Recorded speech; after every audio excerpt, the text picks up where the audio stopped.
The Necrons of Warhammer 40k are by far one of the most beloved and feared factions in the entirety of the grimdark future. And it's easy to understand why. They're immortal androids that have existed in our galaxy longer than perhaps any other species. They all went to sleep 60 million years ago and woke back up to find their planets infested with the verminous filth of what they consider to be lesser life forms. Now these spooky undead robots harness some of the most mysterious and powerful weapons of destruction ever documented by mankind. And these guys won't rest until they purge every last living squatter from the surface of their worlds. But the Necrons don't exist as a singular collective. There are a lot of different Necron dynasties, each with their own unique culture, history, and ways of conducting war. From the relentless and implacable crusading forces of the mighty Sautekh Dynasty that seek not only to conquer the worlds of lesser species, but also all those of the other Necron dynasties as well. Everything is fair game according to the Sautekh. There's also the dynasty of the Novokh, which is infamous for its history of blood rituals and relentlessly savage melee combatants that get stronger and faster the more foes they slaughter. Then there's the Mephrit dynasty that is actually looked down upon by many of the other Necron dynasties as being too ruthless in their conquests. Their perspective is, why waste time fighting up close and personal when you can absolutely obliterate your foe with an overwhelming onslaught of sheer ballistic destruction? Or, just explode their sun, whatever works. We're gonna be talking about all that and a whole lot more, and by the end of this video, you're gonna know everything you need to know about all of the Necron dynasties. But first, a quick shout out to this video's sponsor, and then we're gonna dive headfirst into the grimdark. Listen, I know it's something that us fellas don't really think about too often, but taking care of your skin is actually super important. Especially if you're like me and you work a job that's got you working super late hours. Looking tired all the time, waking up with bags under the eyes, the whole thing. It's a super not flattering look. Well, thankfully Geologie reached out to partner with me to bring you this sponsored video, and they hooked me up with a line of some of their amazing skincare products that are each made only with ingredients that have been trusted by dermatologists for years, instead of a bunch of fancy nonsense that sounds really cool but doesn't actually do anything. If this is the first time you're hearing about them, Geologie is a 22-time award-winning skin, hair, and body care company, recognized in Men's Health, Oprah Daily, Hypebeast, Beardy, Esquire, and Ask Men. And listen, I know how to maintain a beard, but as far as what I'm doing with my skin, I'm gonna be honest with you, I'm kinda clueless. But thankfully Geologie takes care of all of that for you and makes the whole process super easy. All you have to do is click on the link in the description of this video, take a 30-second diagnostic quiz, and with a few clicks, tell them about your skin and goals. Their team of dermatologists will design a personalized routine just for you that is shipped directly to your door. It's really that simple. Right now, for a limited time, Geologie is gonna hook up my viewers with an absolutely insane offer. Use my code HAMMER70 or scan the QR code on the screen, and they'll give you an exclusive 70% off their award-winning skincare trial set. On top of that, you can save big on add-on products of your choice when you add it to your trial. This is one of the best offers that you're going to see, so get it before it's gone. That's Geologie, GEOLOGIE.com. Big thanks to Geologie for partnering with me to sponsor this video. The Sautekh Dynasty is by far the largest and most powerful dynasty that currently exists in the 42nd millennium.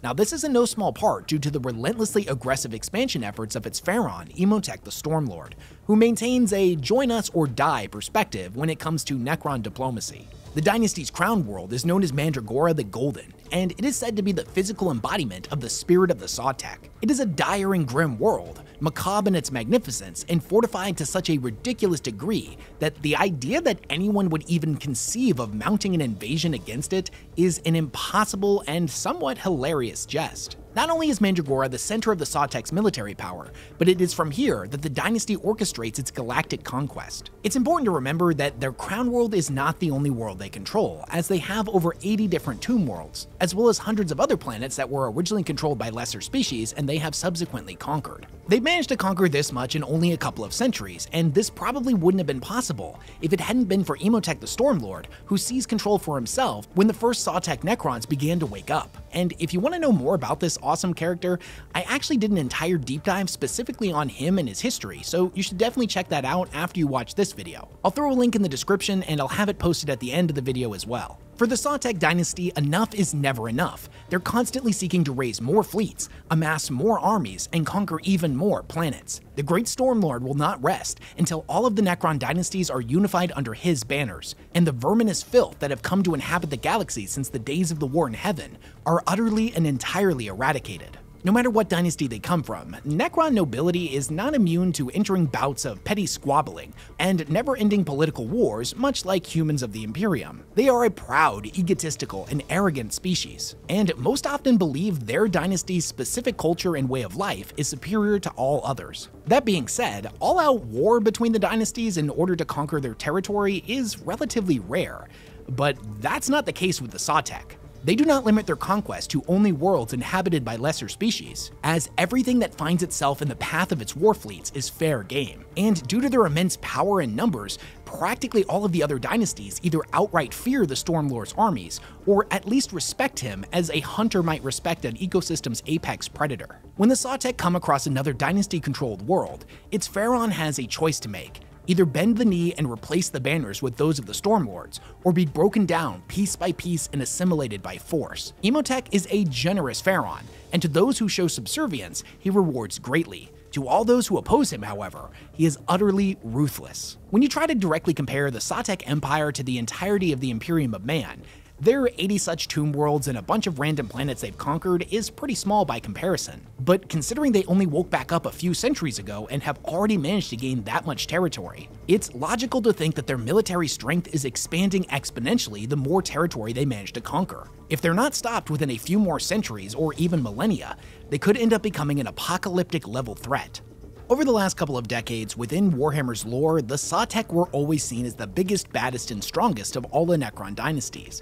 But that's recently begun to change with the coming of the Silent King, as he has a dynasty of his own known as the Szarekhan Dynasty. And although this event hasn't come to pass yet, it's inevitable that the Stormlord and the Silent King will soon find themselves in direct conflict with one another. When we talk about this dynasty in particular, it's important to know that it didn't always used to bear the Silent King's name. As the Silent King is not the first of his kind, there had been many Silent Kings that came before him. However, what the dynasty's original name was has been lost to time, as all of that knowledge was erased when Szarekh initiated his command protocols that gave him control over all of the Necrons after biotransference. When the War in Heaven came to a close, Szarekh would tell all of the Necrons to go to sleep, and after this occurred, he severed those command protocols. When they all woke back up, the Necrons once again found themselves in control of their own bodies. All of the different Necrons have mixed feelings on Szarekh, some hate him and some still worship him. Considering that the Szarekhan Dynasty is the one that the current Silent King came from, all of the Necrons within it believe themselves to be the most superior of their kind. Many of the other dynasties, on the other hand, are not entirely convinced, the Stormlord of the Sautekh Dynasty potentially being the most notable. The major thing that you have to understand about the state of the Necrons is that as an overall faction within the 42nd millennium,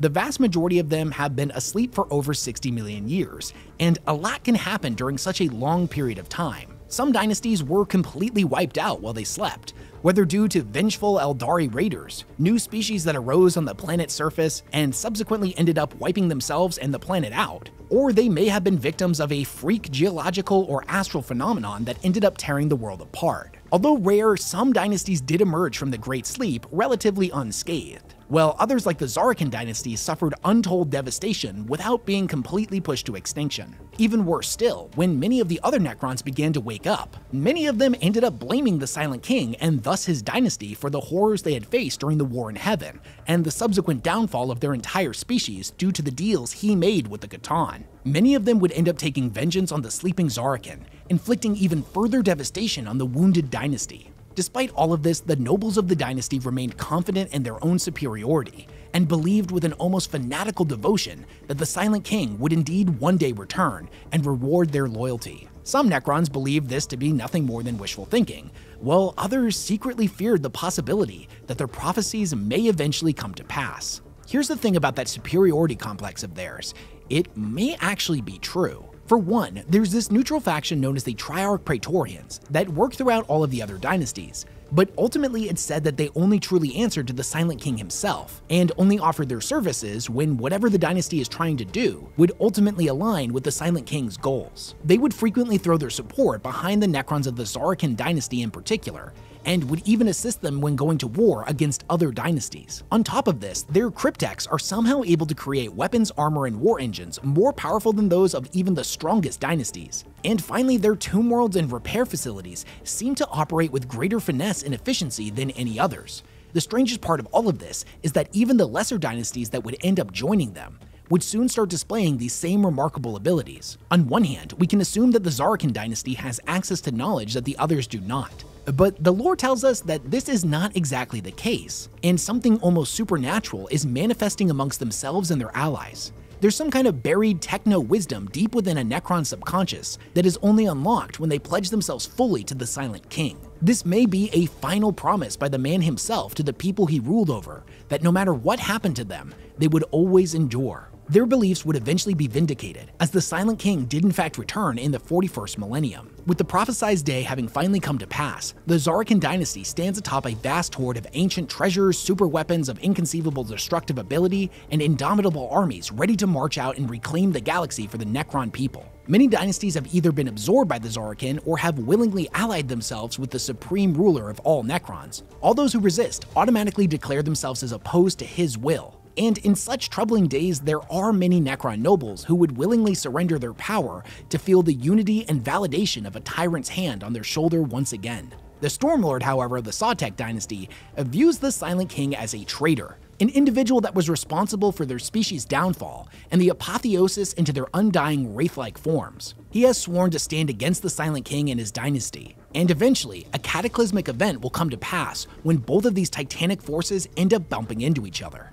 Whereas the Sautekh have the greatest numbers amongst all of the dynasties, and the Szarekhan by far have the greatest influence. The NihIlakh Dynasty, on the other hand, has perhaps something far more valuable than both of these things combined: money, and lots of it. As will be a common theme with a lot of the different Necron dynasties, the awakening of the NihIlakh Dynasty proved to be pretty difficult, as they found themselves in a hostile galaxy with considerably diminished resources compared to when they originally went to sleep. The surviving nobility decided that for the good of the dynasty and the increased chance of survival, they would consolidate all of their strength on a single planet, the crown world of Geddon, which ended up proving to be the right move. Even during the days of flesh, the NihIlakh were said to be tremendously rich, holding vast resources of wealth and priceless treasure vaults, making them one of the most powerful political influences within the courts of the Necron tier. This remains true even in the 42nd millennium, as when they moved all of their forces to Geddon, they also funneled all of that wealth into the planet's hyperspatial vaults. These gaudy Necrons now funnel their tremendous cache of resources into legions of war engines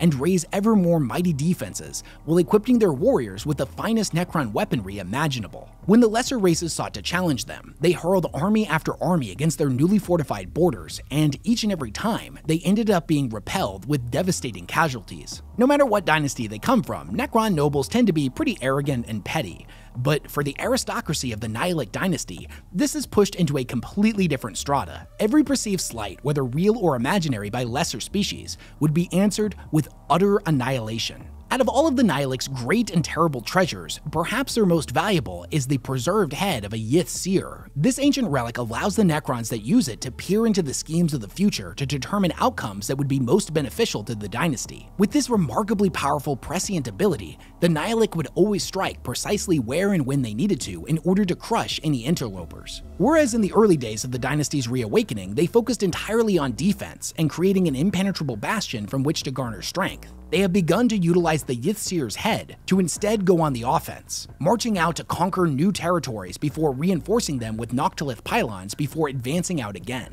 This strategy has led them to have less overall territory than many of the other dynasties, but every single planet they control is ridiculously powerful and well-equipped in its own right. In recent years, the dynasty has pledged its allegiance and full support to the Silent King, and seeks nothing short of complete galactic dominance for its people. Although the previous dynasties we've talked about here are definitely involved in a lot of political squabbling, the next dynasty we're going to talk about has gone the exact opposite direction, one in which many individuals within the Necron courts would define as complete and utter insanity.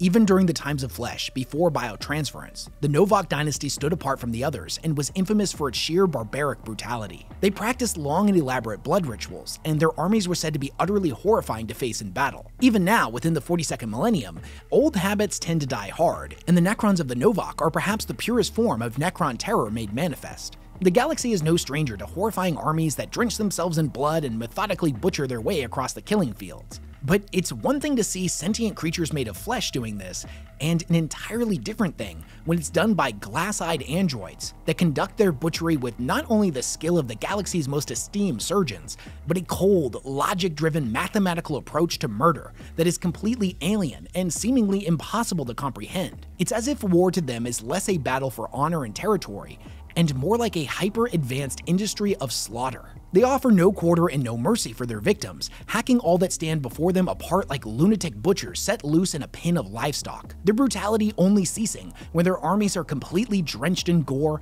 and their foes are left as nothing more than dismembered meat. Most Necrons that exist in the 42nd millennium have a very fragmentary memory of the Days of Flesh and the rich history of their dynasty's unique cultures and traditions. This is true of the Novokh as well. The memory of the blood rituals still linger in the deepest recesses of their personality engrams, although the purpose for which these rituals were conducted in the first place has now been lost. Now in battle, when the enemy's blood begins to flow, those engrams trigger and they provide the soldiers with a surge of vigor and aggression that is said to be almost narcotic. Every enemy they cut down, every severed limb that flies overhead, and every foe they burst apart into a cloud of red mist, further pushes them deeper and deeper into their frenzy. The nobility of the dynasty takes full advantage of this particular mental state, fielding vast infantry-based armies full of blade-wielding Lich Guard and other melee-based units equipped with monomolecular weaponry and transdimensional swords that owe their impossible sharpness to the fact that the blades themselves vibrate across dimensions. In addition to these troops, the Novokh are infamous for employing more Necrons that have fallen to the Destroyer curse than any other dynasty. Many other Necrons believe this to be an incredibly reckless course of action, as the Destroyers are nearly impossible to control and are utterly obsessed with the eradication of organic life. Their armies alone are a terrifying sight, but once that bloodlust begins to come online and the butchery truly begins,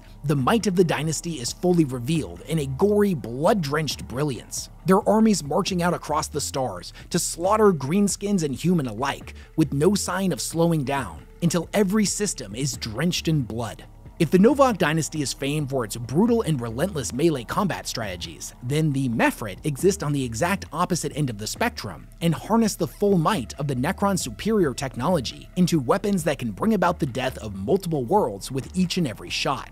There was a time when civilizations across the galaxy rightfully feared the Mephrit dynasty, as it existed as an infamous example of destructive excess. In this time before the Great Sleep, they were the planetary headsmen of all of the Silent Kings. They employed incredible star-killing weaponry that was capable of exterminating entire systems whenever somebody was needed to be made an example of, or an incredibly stubborn opponent shattered. It was the Mephrit dynasty that was unleashed to execute the deed. Their weaponry was said to be of incalculable power, stuff that the Necrons of today, although having some of the most powerful and advanced weaponry ever documented by mankind, made these engines of destructions look like children's toys by comparison. The Mephrit would mercilessly detonate the stars that gave their enemies' systems life, and their planets being frozen in the void or utterly annihilated in a seething storm of stellar fire. This method of warfare was something that was actually looked down upon by many of the other dynasties, as they didn't see anything honorable about simply exploding your enemy's sun and refusing to meet them in the field of battle. However, not all Necrons agreed. Some applauded the Mephrit's deeds, as they saw them as the living avatars of Necron supremacy.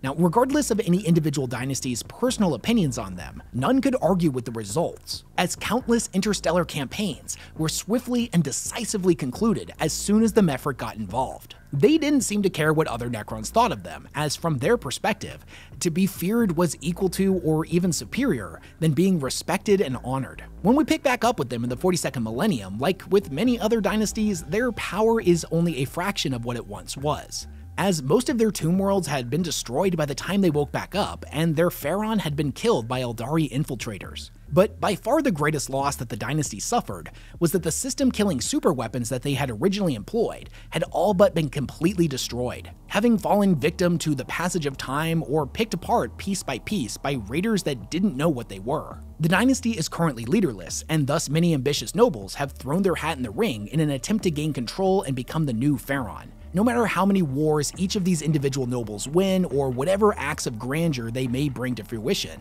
the reality is that the first to be able to reclaim the ability to murder stars outright will surely reign supreme, and thus unify the dynasties under their banners. This has led many of these hopeful rulers to throw all of their resources behind the employment of ever more cryptechs and the techno-mandrites for aid. Technological superiority can come in a lot of different forms, and it doesn't just have to be a giant doomsday cannon. The sun-worshipping Necrons of the Nephrekh dynasty have equipped their legions with a particularly interesting and useful device that makes them stand apart from all the rest. The crown world of the Nephrekh dynasty is particularly interesting in that it provides an overwhelming bounty of solar energy due to its 3 separate stars. Such a bountiful region ended up drawing the attention of imperial settlers who came to inhabit the planet while the dynasty slept. These settlers, however, would end up finding themselves in the direct path of another Necron dynasty known as the Altmore, who sought to harness the unlimited power of the suns for themselves. When the Nephrekh finally woke up, they were greatly offended by seeing both of these factions fighting over their stars, and the pharaoh of this dynasty had actually had his engrams corrupted during his sleep. He didn't just appreciate these stars, but had become completely obsessed with them. He viewed these interlopers as desecrating their sacred rites. He wasted no time in launching a campaign of lightning-swift and ferocious retribution that wiped out the remaining imperial forces and drove off the rival Necrons. Many years have passed since the dynasty's awakening, and in that time, they have long harnessed the Triple Sun's energy to great effect, amassing huge arsenals of doomsday weaponry and other potent technologies with which to render all those that stand before them to nothing more than ash. Not only this, but their pharaoh had become so insanely obsessed with the importance of these 3 stars that he apparently wanted not just to harness their energy, but to become like them as well. He viewed himself as a celestial deity, and thus to be closer to the stars he worshipped, he instructed his cryptex to create for him a skin of living metal that through advanced hyperchemical processes allowed him to basically transform into a being of pure light. This allowed the pharaoh to cross incredible distances in the blink of an eye. This metagold skin proved to be so unbelievably effective that through the pharaoh's great benevolence, he would end up bestowing this technology to his most trusted overlords and lieutenants, as well as eventually working it into the bodies of his lesser soldiers as well. Now the legions of the Nephrekh crusade across the galaxy, advancing on distant battlefields in gilded magnificence, stuttering and blinking out of existence. They advance quickly and without warning, and nothing can get between them and their objective, as they simply phase through any obstacle they encounter. Although we've just covered the 6 main dynasties that come to make up the majority of the forces of the Necrons, there are dozens if not hundreds of lesser-known dynasties that currently exist in the grimdark future as well. One such dynasty is the Orreskar Dynasty, whose primary purpose is to guard the celestial orrery, which is considered to be one of the most powerful weapons and useful scrying devices that exists in the physical universe. It is a giant holographic map of the entire galaxy that updates in real time and has the remarkable and unexplainable ability to cause any of the stars represented within its holographic matrix to spontaneously supernova if the user initiates the correct protocol. It would be utterly disastrous if such a device fell into the wrong hands, be those hands human, Eldari, Orc, Chaos, or even those of other Necrons. That's why the Orreskar Dynasty remains mostly neutral in the Necrons' political squabbling. It's chosen to exist solely as the orrery's protectors, utilizing it only for scrying purposes and to trim certain undesirable elements from the galaxy. They understand that the consequences of using such a device can never really be fully quantified.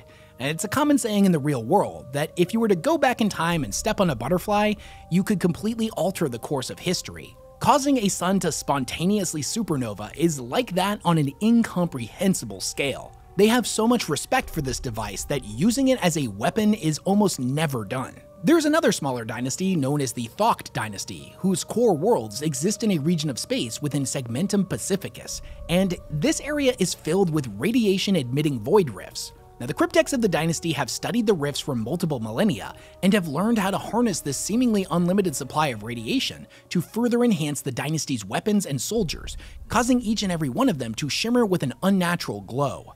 Their warriors on the battlefield emitting a deadly aura that causes their enemies to sicken and die, while they march forward completely immune to the radiation's devastating effects. And the final smaller dynasty that I want to talk about, in fairness, isn't exactly a dynasty, but I think it's super cool. It's known as the Bone Kingdom of Drazik, which exists in the haunted region of space known as the Ghoul Stars. It's infamously ruled over by a single insane overlord, whereas every other Necron on the world's surface is a flayed one. Predatory and deranged Necrons that prowl the planet's surface, hungering for flesh and fighting amongst each other for scraps of rotting meat. The planet's ruler is known as Vargol, or the Fallen Lord as the other Necrons like to refer to him. He rules over this charnel kingdom and seemingly remains untouched by the flare virus that has consumed his people. Nobody knows why he has chosen to stay here, as it's not uncommon for Necrons to join other dynasties, and no truly sane individual would choose to stay on a planet populated entirely by insane murder robots that cover themselves in the skin of their victims. But for some reason he does, and the Flayed Ones choose to listen to him, as he's able to provide them with the only thing they desire: fresh meat. Every few months, when their gory reserves begin to run low, Volgal announces a time of bounty and dispatches his fleets to raid nearby worlds, seeking not riches, plunder, or even conquest, as they do not wish to fully eradicate any of the damned inhabitants of the Ghoulstar's worlds. They seek only to take tithes of gore and congealing blood, leaving enough living chattel behind to repopulate, or more accurately, replenish his feeding grounds. There are tons of other lesser dynasties, and perhaps I'll make a follow-up video in the future where we dive into each and every one of them. Do you know of any super cool and obscure dynasties that you'd love to hear me talk about? What about all the ones we talked about today? Which one was your favorite and why? Personally, I play the Necrons in the 40k tabletop game, and I find myself using the Novokh more than any other dynasty, as I'm a big fan of Flayed Ones and Necron melee. But if I'm being honest with you, the NihIlakh have got to be my favorite. Super rich Necrons in a gloriously gaudy paint scheme that have bigger and better equipment than everyone else it's just too perfect. I'm constantly looking for new ideas for videos, so if you know of a topic in Warhammer 40k that you'd love to hear me talk about, or one that you think more people need to know about, then let me know about it down in the comment section. If you're relatively new to 40k, take some time to read the comments left by other people.